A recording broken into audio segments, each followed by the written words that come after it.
Hi everyone, my name is Henry. I'm currently a senior at Columbian College majoring in English with a minor in business. A little bit about me, I grew up in Hong Kong but also spent quite a bit of time in the Philippines throughout my childhood. So I'm taking this course because Southeast Asia is a region near and dear to my heart, having spent a good part of my younger days there, but also because it's one of the most dynamic regions today in terms of economic development and business activity. So my presentation today will be focused on the Indian elephant, one of the largest land animals that is native to the region. So I've always been fascinated by elephants due to their size, intelligence, and cultural significance. So I naturally wanted to explore the species a little bit further as we open up this course and begin our discussion of Southeast Asia. So, like I mentioned, my presentation will be on the Indian elephant, the Elephas maximus indus, but I wanted to touch specifically on the derivative of the Indian elephant, the Thai elephant that is native to Thailand. So, the elephant itself has actually been an icon in Thai society for centuries and has really had a lasting impact in Thai culture. In terms of physical appearance, they differ slightly from the Indian elephant in that they're generally smaller and they possess shorter legs as well as a thicker body. They grow up to about 6.5 meters long, with males weighing approximately 4,000 kilograms and females weighing approximately 2,700 kilograms. Today, there are about 3,000 to 4,000 elephants in Thailand. And given the animal's deep association with Buddhism and Hinduism, they possess a spiritual significance within Thai society as well. So, a little bit about the history behind the Thai elephant and the Indian elephant. They're both subspecies of the Asian elephant, which belongs to the family of Proboscidea, which means animals with trunks. So, the Asian elephant has historically ranged in terms of living habitat across Asia, inhabiting places like Iraq to the west, southern China to the east, Java in the south, and so on and so forth.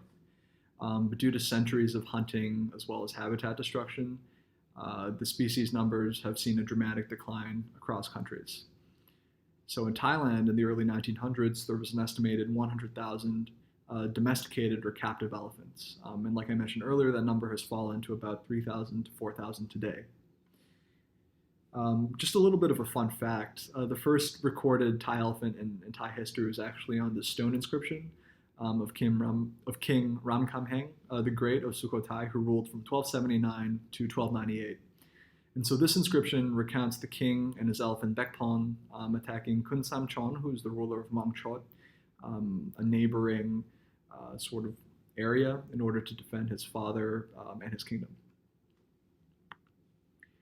So a little bit about the distribution of the Thai elephant. Its natural habitat are the tropical forests of northern and western Thailand, but it is also found in the border near Burma, in places like wildlife sanctuaries, as well as national parks, along with the mountain ranges in peninsular Thailand.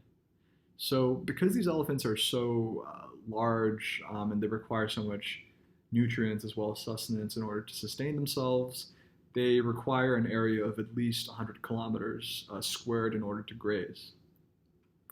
Unfortunately, Thailand's forest covers have been dramatically reduced in the past century due to illegal logging and agricultural practices. So back in 1961, there was over 270,000 kilometers squared of forest cover, and in 2011, 50 years later, that number has dropped by about, or even more than 100,000, excuse me. And as a result of this, the Thai elephant was placed on the endangered species list in 1986. So the elephant has long assumed many roles in Thai society, ranging from war to manual labor, transport, and even tourism. So their size and their intelligence made them a valuable asset on the battlefront. They served as tanks in order to carry soldiers, charge into enemy cavalry, and intimidate opponents. And for millennia, they were also captured and trained to be used as a form of transport and heavy labor. So according to the Food and Agricultural Organization of the UN, there were more than 20,000 elephants that worked in transport back in 1884 in northern Thailand. Also, they've been used in the logging industry in order to haul teak across Thailand's dense jungles. Additionally, they served a sporting and commercial purpose. So recordings from the reign of King Ramkhamhaeng show that the Thai people would actually hunt and even trade elephants. And now today, over half of Thailand's elephants are used for tourism purposes.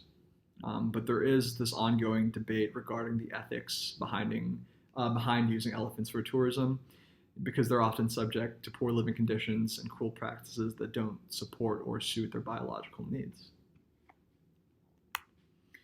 Finally, to touch on a little bit of the symbolism behind the elephant, the elephants were actually seen as a symbol of royal iconography.